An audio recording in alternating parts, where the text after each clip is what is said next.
Good morning.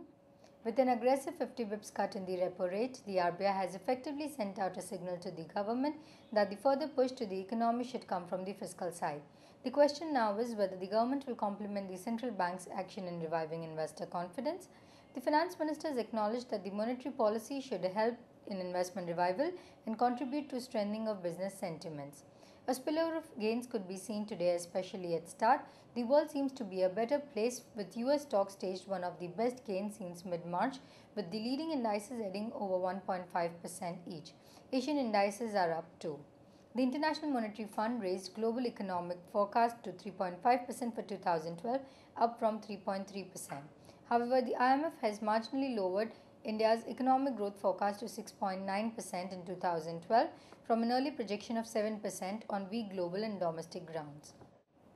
It's the return of FMCG on top of the indices in terms of weightage. ITC has displaced Reliance. The last time an FMCG major was on the top of the weighted chart was 2002, and the company then was Hindustan Unilever. Wipro could see action on reports that it is chasing a number of technology deals, more than half of which are in IT infrastructure services. A report states that State Bank of India will cut lending rates on loans that have high interest rates. The FIs were net buyers of Rs 4.41 billion in the cash segment on Tuesday, while the domestic institutional investors were net sellers of Rs 2.13 billion as per the provisional figures released by the NSE. The FIs were net buyers of Rs 2.97 billion in the F&O segment on Tuesday, according to the provisional NSE data. The foreign funds were net sellers of Rs 5.51 billion in the cash segment on Tuesday, according to the SEBI figures. Moving on to recommendations, the technical calls for the day are: we recommend traders to buy Siemens above Rs 810 with stop loss of Rs 798 and for the target price of Rs 835.